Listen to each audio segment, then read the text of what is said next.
En fait, selon les témoignages de Madame Sofia, elle aurait prêté une somme à un notable devant des témoins et même un enregistrement auprès de la préfecture de Moroni pour financer son ADA. Et malheureusement, il est décédé quelques mois après et sa famille, surtout ses enfants et ses frères, refusent catégoriquement de lui payer. En tout cas, elle dit qu'il ne pardonnera pas son argent parce que oui, ça reste une somme très énorme. Et moi, je pense qu'il est temps de revoir peut-être notre culture et nos coutumes. Parce que c'est bien beau de faire le ada, devenir notable, respectable au sein de la ville ou du village, mais les conséquences sont très très difficiles, non seulement dans la vie d'ici-bas, mais aussi pour l'au-delà. Et on continue à Misamuhuli où 9 centres de médecine traditionnelle sont fermés et des praticiens entre les mains de la gendarmerie. En fait, cette semaine, les autorités comoriennes de santé ont laissé une opération contre des structures de soins dans des cadres illégaux et ainsi 9 centres de médecine traditionnelle, de soins traditionnels, ont été fermés à Misamuhuli. Des praticiens sont interpellés par la police parce qu'à ce qu'il paraît, ils auraient utilisé des doses, mais des produits aussi indésirables à des patients. On revient à Moroni où une fille de 6 ans ou de 5 ans, selon les versions de la Gazette comorienne ou des Comores Info, aurait été gravement violée alors qu'il s'est rendu à l'école coranique. En fait, selon les témoignages de son père,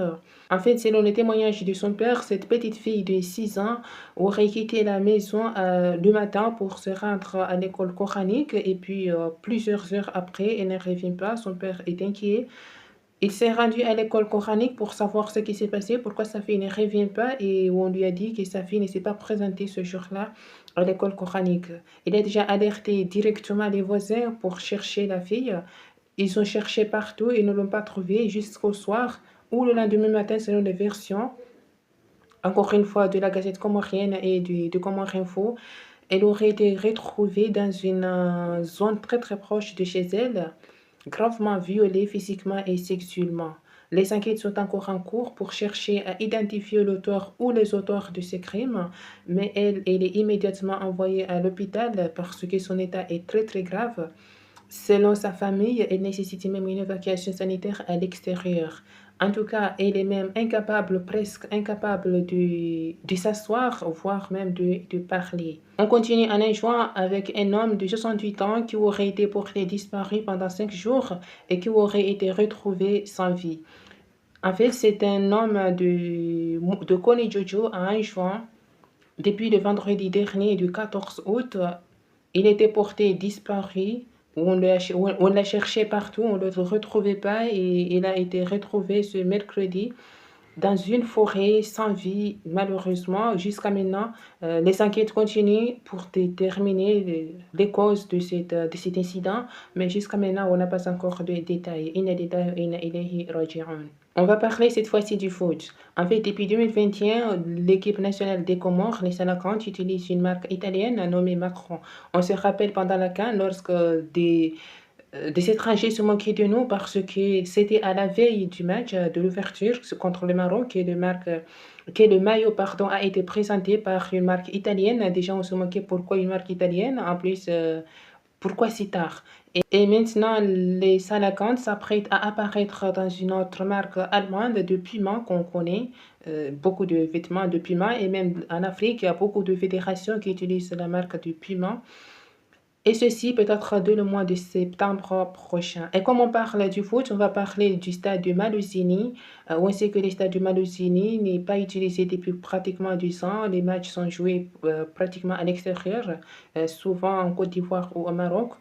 Et cette semaine, un expert qui a été envoyé par la CAF, la Confédération africaine du football, est venu à Maluzini pendant 3 jours pour examiner et vérifier si le stade peut être homologué. En tout cas, pour le moment, une validation définitive reste très incertaine, mais peut-être une validation temporaire qui nous permettra déjà de jouer les matchs de qualification chez nous, ce qui permettra à l'équipe d'être proche des supporters, mais surtout aux supporters de venir regarder les matchs.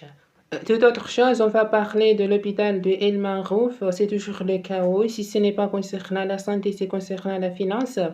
Et cette fois-ci, l'affaire remonte depuis février. On sait que depuis février, beaucoup de contractuels avaient grévé suite à des demandes d'augmentation des salaires et des choses comme ça. Pour éviter le blocage au sein de l'entreprise, beaucoup de fonctionnaires avaient fait des heures supplémentaires, cumulées à plus de 4 à 5 mois, mais aussi la direction avait recruté d'autres personnes en parallèle pour soutenir l'hôpital, ce qui a fait exploser la masse salariale de l'hôpital, que maintenant l'hôpital demande aux fonctionnaires de mettre en attente leur remboursement de ce mois de février à juin. Genre, les gardes qu'ils vont effectuer maintenant seront payés, mais les gardes de février à juin seront mis en attente, suspendus à une durée indéterminée.